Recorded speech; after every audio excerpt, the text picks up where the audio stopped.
Hello guys, magandang tanghali po sa inyo, si Bossing Busot.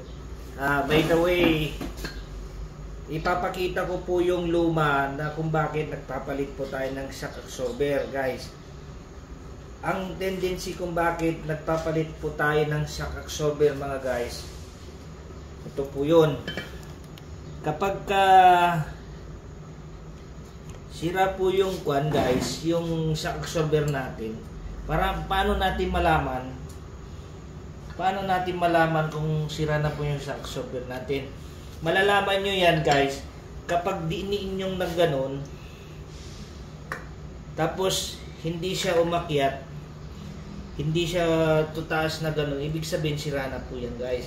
Dapat kapag diinin nyo na dapat na ganyan guys, yan po yung sira po itong shock absorber.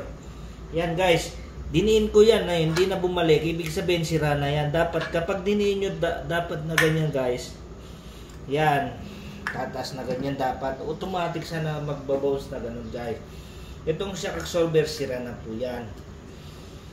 Kaya yung iba, kaya pagka malalaman mo ang sasakyan mo pagka hindi na pantay yung gulong, parehas na gulong sa harap guys. Yan, ito po yung guys. Kita nyo guys. Yan, ito po yung guys. Ito yung sira na nga. Kahit diin na ganun guys, ibig sabihin wala na, hindi na siya nagbabaw. So yan, kita nyo.